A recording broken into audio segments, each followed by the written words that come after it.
اعوذ باللہ السمیع العلیم من الشیطان الرجیم بسم اللہ الرحمن الرحیم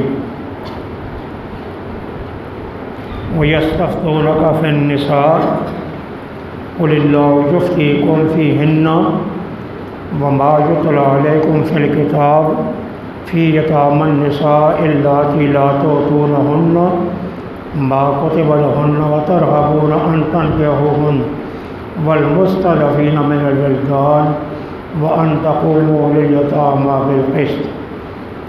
رکوع کا موضوع نمبر 1، یتیم لڑکیوں کے بارے میں حقوق کا تحفظ۔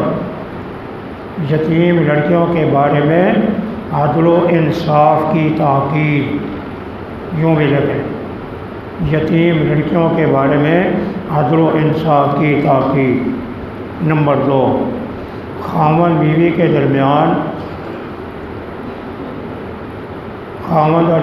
درمیان اختلاف کی صورت میں صلح کا عمل۔ اس کی تفصیل پہلے بھی گزری ہے، یہاں زیادہ تفصیل بیان فرمائی۔ خاوند اور بیوی کے درمیان اختلاف کی صورت میں صلح کا بیان۔ توحید کا اس بات بھی ذکر ہوگا اس میں۔ وَيَسْتَفْتُونَكَ، اور آج سے استفسار عورتوں کے بارے میں، یتیم لڑکیوں کے بارے میں استفسار یعنی پوچھنا، اور آج سے پوچھتے ہیں یتیم لڑکیوں کے بارے میں۔ فی النساء کو مخصوص کر دیں۔ قل، اللہ فرماتے ہیں، کہہ دو پیغمبر، اللہ تمہیں جواب دیتے ہیں یا اجازت دیتے ہیں فیہن، ان کے بارے میں۔ اللہ تمہیں اجازت دیتے ہیں یتیم لڑکیوں سے شادی کر لو۔ یتیم لڑکیوں سے شادی کرنا جائز۔ اب ایک پہلے آیت گزری ہے، اس میں کیا کہا؟ اب یتیم لڑکیوں سے شادی نہ کرو۔ کیوں؟ تم ان کے حقوق ادا نہیں کرو گے۔ اس کا قرآن پاک نے جواب، جو آیت کریمہ پہلے گزر چکی ہے وہ ان یتیم لڑکیوں کے بارے میں ہے کہ تم نکاح تو ان کے ساتھ کرتے ہو لیکن ان کے حقوق ادا نہیں کرتے۔ مثلا انہیں مار نہیں دیتے، مار مقرر شدہ نہیں دیتے، جو مار تقرر کیا گیا ہے تم ان کے بارے میں بے انصافی کرتے ہو، تو ان کے بارے میں تمہیں کہا گیا۔ ویسے یتیم لڑکی سے شادی کرنے میں کوئی حرج نہیں، ان کے حقوق ادا کر۔ وما، اور وہ آیت جو پڑھی گئی تمہارے اوپر کتاب میں یعنی قرآن میں ان یتیم لڑکیوں کے بارے میں ہے۔ یہ ما مبتدا ہے، فی یتامى النساء ذرا مستقر خبر ہے، یہ دونوں مبتدا خبر ان عورتوں کے بارے میں ہے یعنی یتیم لڑکیاں۔ لا تؤتونہن، نہیں دیتے تم ان کو وہ مال جو ان کے لیے لکھا گیا۔ وترغبون، اور تم چاہتے ہو ان کے ساتھ نکاح کرو۔ والمستضعفین، والمستضعفین کا جو عطف ہے فی یتامى النساء پر، یعنی آپ کو کمزور لوگوں کے بارے میں بھی خیال کرنا ہوگا۔ والمستضعفین، اور کمزور بچوں سے ان کا بھی خیال رکھو، جو کمزور لڑکے ہیں ان کے خیال کرو۔ وَأَن تَقُومُوا لِلْيَتَامَى، خلاصہ جواب، اور یہ کہ قائم رہو تم یتیم لڑکیوں کے بارے میں بالقسط، انصاف کے ساتھ۔ وَمَا تَفْعَلُوا مِنْ خَيْرٍ، انصاف کے نتائج کا بیان، انصاف کے نتائج کا بیان۔ اور جو تم کرو گے بہتری، نیکی، بے شک اللہ اس کو جانتا ہے۔ وَإِنِ امْرَأَةٌ خَافَتْ، اب خاوند اور بیوی کے درمیان اختلاف کی صورت میں کیا کرنا چاہیے اس کے بارے میں۔ خاوند اور بیوی کے درمیان صلح کی کوشش۔ اگر کوئی عورت، ان امرأۃ ان شرطیہ ہے، اگر کوئی عورت خوف کرے اپنے خاوند سے نشوزاً، نافرمانی کی، یا جدا ہونے کی، یا اعراض کی، نہیں گناہ دونوں پر کہ صلح کر لیں بینما یا فیصلہ صلح کرائیں، باف فعال ہو، اس کے دونوں معنی ہو سکتے ہیں، صلح کرائیں یا صلح کر لیں، وہ دونوں آپس میں صلح کرنا۔ بیوی دیکھتی ہے خامن میری طرف توجہ نہیں کرتا، اس کو نشوز کہتے ہیں۔ اعراض کا معنی بھی ہے، بات تفصیلیہ ہے۔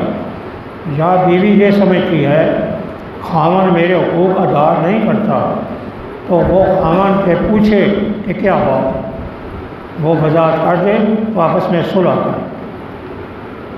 وصلح خیر، ترغیب صلح، اور صلح بہتر ہے۔ بأحضرت الانفس الشح، جبلت انسان کا بیان، اور حاضر کیا گیا انسانوں میں بخل۔ انسانوں کی عادت یہ ہوتی ہے کہ وہ ہمیشہ ضد، حسد، بخل وہ ان میں پایا جاتا ہے، وہ ایک دوسرے کے ساتھ ضد کرتے رہتے ہیں۔ وَإِن تُحْسِنُوا، اور اگر تم نیکی کرو گے اور ڈرو گے، بے شک اللہ ساتھ اس کے نتائج محسنین کے نتائج، اللہ کے احکام کی تعمیل کرنے والے، اس کے ساتھ جو تم کرتے ہو خبر رکھتا ہے۔ وَلَن تَسْتَطِيعُوا أَن تَعْدِلُوا، انسانوں کی کمزوری کا بیان، انسانوں کی کمزوری کا بیان، اور ہرگز نہیں طاقت رکھو گے تم کہ پورا انصاف کر سکو عورتوں کے درمیان۔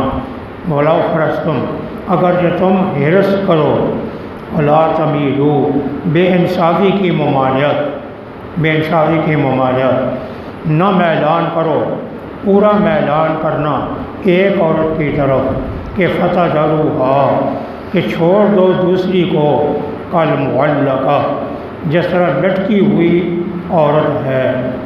وَإِن تُصْلِحُوا، اور اگر تم صلح کرو یا صلح کرواؤ اور اللہ سے ڈرو گے، بے شک اللہ معاف کرنے والا بہت بڑا مہربان ہے۔ ایک شخص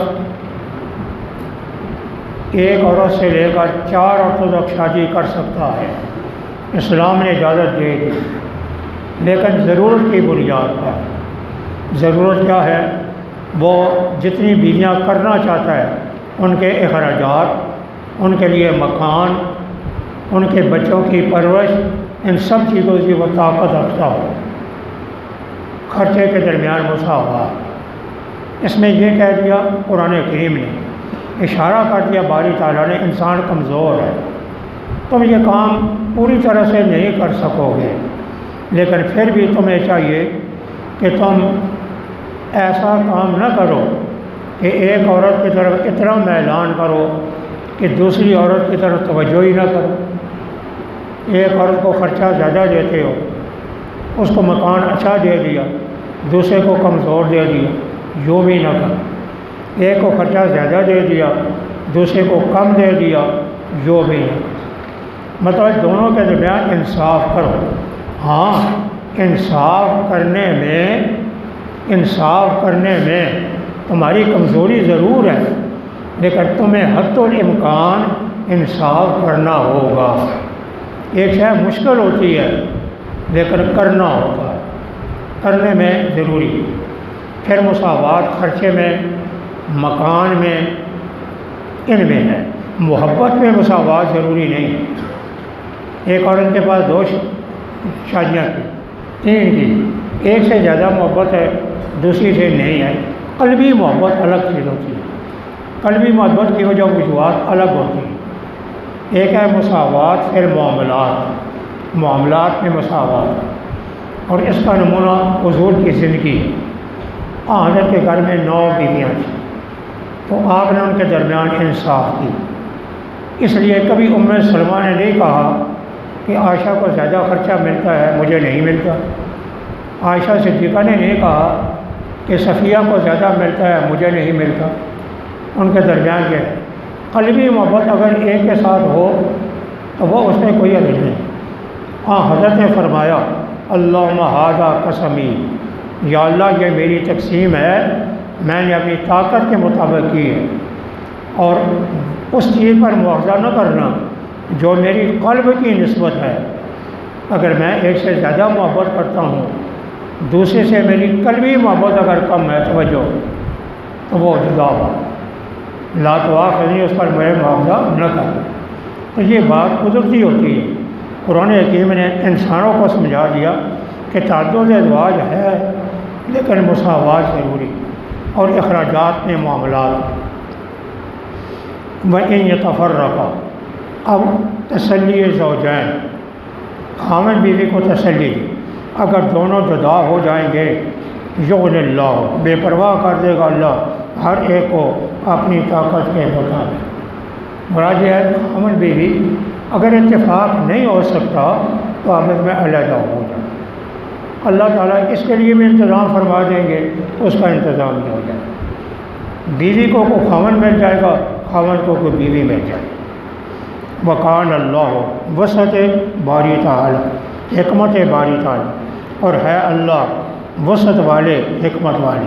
وللہ ما فی السماوات، مالکیت باری تعالی، اللہ ہی کے لیے ہے جو آسمانوں میں ہے، جو زمین میں ہے۔ مراد ہے خدا ہر شے کا مالک، قادر مطلق، وہ تم سزا سے نہیں بچ سکو۔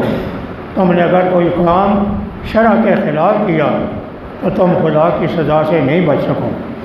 وَلَقَدْ وَصَّيْنَا الَّذِينَ، تنبیہات مومنین، تنبیہات مومنین، البتہ تاکید کی ہم نے ان لوگوں کو جو کتاب دیے گئے تم سے پہلے، اور تمہیں بھی کہتے ہیں ان اتقوا اللہ، ان تفسیریہ، اللہ سے ڈرتے رہو۔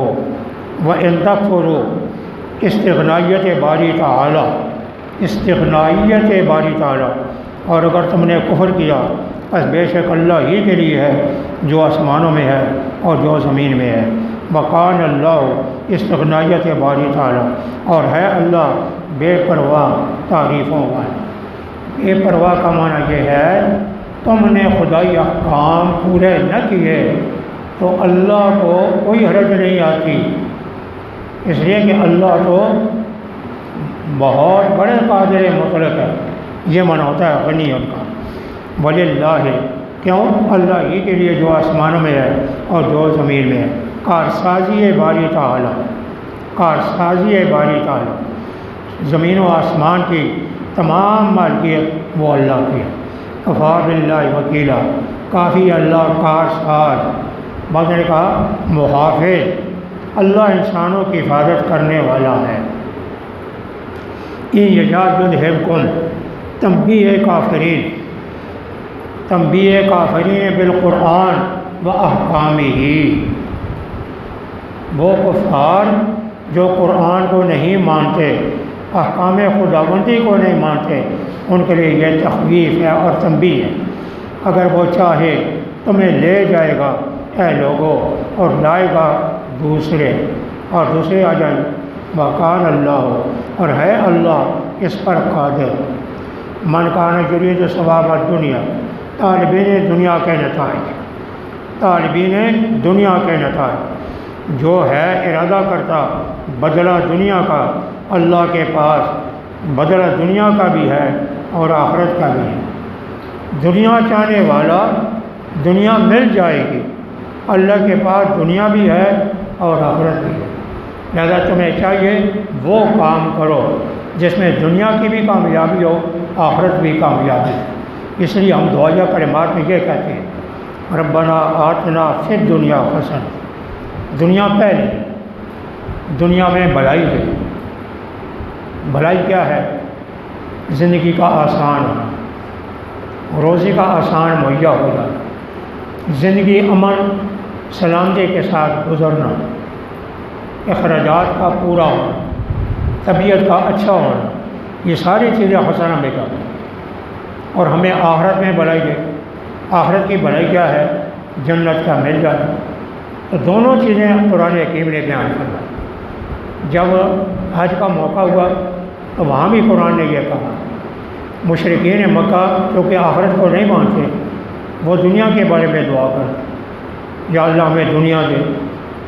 قرآن نے یہ کہا نہیں، دنیا بھی مانگو، آخرت بھی مانگو۔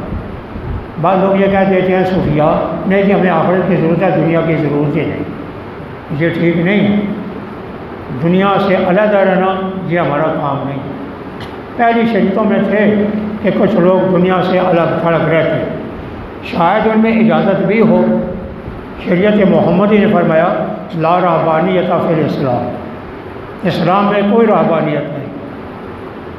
اسلام میں علیحدہ رہنا، جھونپڑی ڈال لو، میں جی یہاں ہی نماز پڑھتا ہوں، میں مسجد میں نہیں جاتا، میری نماز یہاں ہی ہوتی ہے۔ نہیں، مسلمانوں کے محلے میں رہو، مسجد میں آ کر نماز پڑھو، مسلمانوں سے ملو جلو، جمعے کے بعد مسجد میں پڑھو، مسلمانوں سے ملاقات کرو۔ علیحدہ جھونپڑیاں لگا کر مت بیٹھو، علیحدہ جھونپڑیوں میں کوئی فائدہ نہیں۔ دنیا کے معاملات کرو، شادی کرو، بچے ہو، اولاد ہو، حقوق ادا کرو، بیوی ہو، اس کے حق ادا کرو۔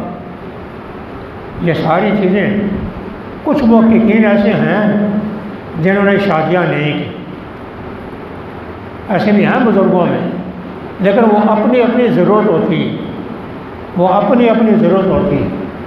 جس آدمی کا قبضہ اور کنٹرول اور کوئی چیز نہ ہو تو وہ کر سکتا ہے۔ حضرت انور شاہ صاحب رحمۃ اللہ علیہ کے بارے میں کہتے ہیں، سوانح یاد میں لکھا ہے کہ حضرت شادی کرنے سے گریز کرتے، کہتے ہیں میں شادی نہیں کرتا۔ اللہ تعالیٰ نے ان کو بہت بڑا علم دیا تھا، علمی انہماک ان کا اتنا زیادہ تھا کہ وہ اپنی جنسی خواہشات کی طرف توجہ ہی نہیں کرتے۔ تو انہوں کو حضرت شیخ الحمد رحمۃ اللہ علیہ اور دوسرے افراد نے زور سے شادی کروائی۔ انہوں نے کہا نہیں تمہیں شادی کرنی پڑے۔ ان سے پھر اللہ نے انہیں 3-4 سال زیادہ دی، 1 سال زیادہ بھی تھی۔ تو بعض اور محققین ہیں ایسے، ابن جوزی رحمۃ اللہ علیہ کے بارے میں بھی ہے، کچھ اور ایسے علماء بھی ہیں جنہوں نے کسی مجبوری کے تحت ایسا نہیں کی۔ لیکن یہ ہے کہ اللہ تعالیٰ جانا، یہ چیزیں اسلام میں نہیں۔ یہ جو خواجہ نظام الدین اولیاء کے بارے میں کہتے ہیں، یہ چیزیں ساری غلط ہیں۔ اصل میں بھی ہوتا ہے، بعض دفعہ نیک صوفیاء کرام کی جنسی خواہشات کمزور ہوتی ہیں، قدرتی طور پر عبادت کی وجہ سے یا کسی اور وجہ سے، تو وہ شادی کے بغیر ہی پھر دنیا میں زندگی گزارنے کے لیے تیار ہے۔ وہ جدا بات ہے۔ ہاں حضرت نے شادیاں کی، ہاں حضرت کی صاحبزادیاں ہوئیں، ہاں حضرت نے صحابہ کو یہ تعلیم دی، امت کو سمجھایا کہ یہ کام تم نے کرنا ہے، اللہ کے حقوق ادا، اللہ کے حقوق ادائیگی۔ اس لیے قرآن حکیم نے بار بار یہ کہا وقال اللہ وسعت علم باری تعالیٰ، وسعت علم باری تعالیٰ، اور ہے اللہ سنتا دیکھنے والا۔ اور آپ سے پوچھتے ہیں عورتوں کے بارے میں، جن یتیم لڑکیوں کے بارے میں، کہہ دو پیغمبر اللہ تمہیں اجازت دیتا ہے نکاح کرنے کی ان کے بارے میں، اور جو تمہاری اوپر پڑھی گئی کتاب میں آیت کریمہ وہ ان یتیم لڑکیوں کے بارے میں ہے جن کو تم وہ چیز نہیں دیتے جو ان کے لیے لکھی گئی، یعنی مال، اور رغبت بھی کرتے ہو کہ نکاح کرو ان کے ساتھ، اور کمزور لڑکوں کا خیال کرو، اور یہ کہ کہو قائم رہو یتیموں کے لیے انصاف کے ساتھ، جو نیکی کا کام کرو گے بے شک اللہ اس کو جانتا ہے۔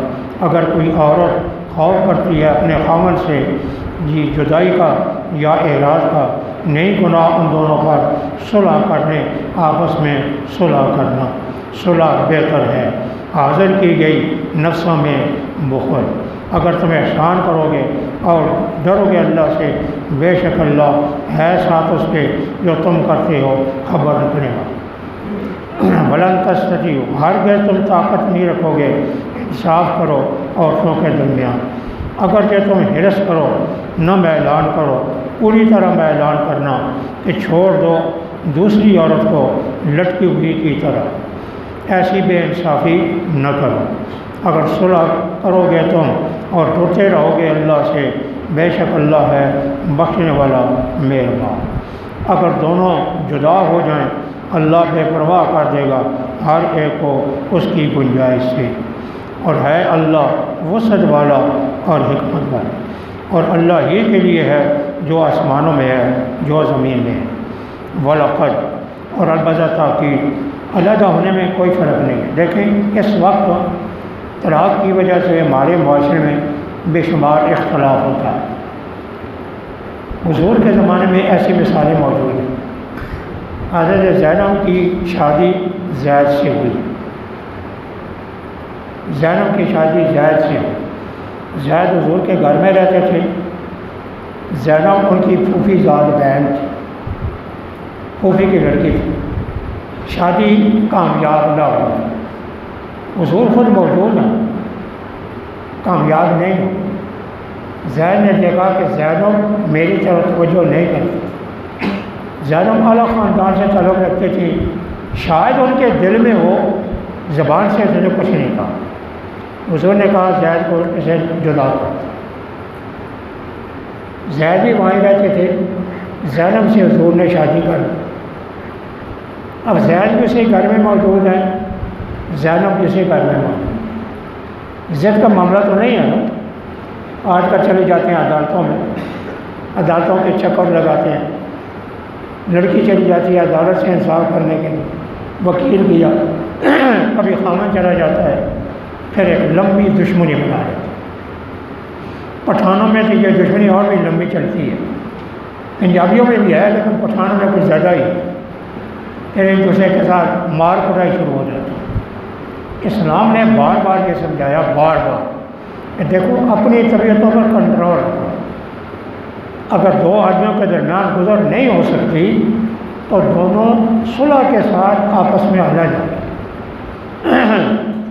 ایک انگریز مصنف نے اپنی کتاب میں اسلامی احکام پر بحث کی، اسلامی احکام، اس نے قرآن کی یہ آیات بھی پیش کی۔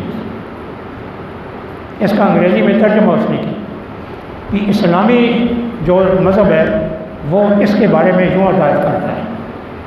پھر اس نے اپنے ایک واقعہ لکھا، انہوں نے کہا کہ بھائی اسلام نے ان کو یہ کہا صلح کرو، تو وہ یہ کہہ رہا تھا کہ اسلام بھی تاکید کرتا ہے کہ خاوند بیوی کے درمیان صلح کے طور آپس میں اصلاح کے ساتھ، اور اگر وہ مثال کے طور پہ جدا بھی ہو جاتے ہیں تو دشمنی نہ بنے۔ اس نے اس پر روشنی ڈالی کہ اسلام کا یہ حکم بہت بہتر ہے کہ اسلام نے دشمنی بھی نہیں کی۔ اور اس نے جو میں نے واقعہ آپ کے سامنے بیان کیا زینب اور زید کا، یہ واقعہ اس انگریز مصنف نے بطور استشہاد کے اپنی کتاب میں لکھا۔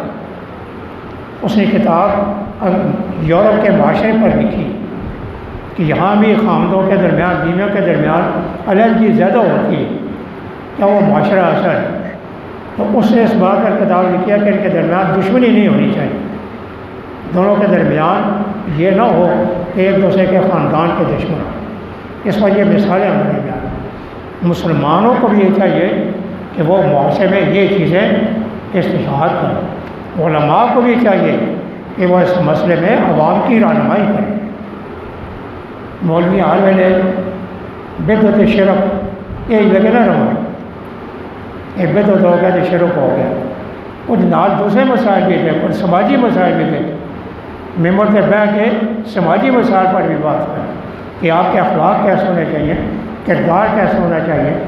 لوگ جو آپ کے سامنے بیٹھے ہیں وہ شادی شدہ لوگ ہیں، عورتوں کے مسائل بیان کریں بھی عورتوں کے ساتھ یوں ہونا چاہیے، نرمی کے ساتھ وہ حقوق بیان کریں، ایسے نہ بیان کریں جیسا اسور مقرر صاحب ہے، وہ طریقہ نہ اختیار کریں، وہ طریقہ نقصان دہ ہوتا ہے۔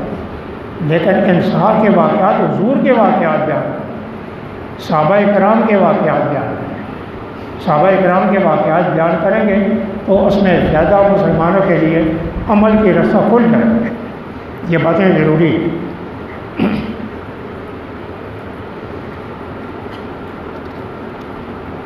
اللہ ہی کے لیے جو آسمان میں ہے، جو زمین میں ہے۔ البتہ تحقیق ہم نے تاکید کی ان لوگوں کو جو کتاب دی گئے تم سے پہلے، اور تمہیں بھی اللہ سے ڈرتے رہو۔ اگر تم کفر کرو گے، بے شک اللہ کے لیے وہ ہے جو آسمانوں میں ہے اور جو زمین میں ہے، اور ہے اللہ بے پرواہ غنی تعریفوں والا۔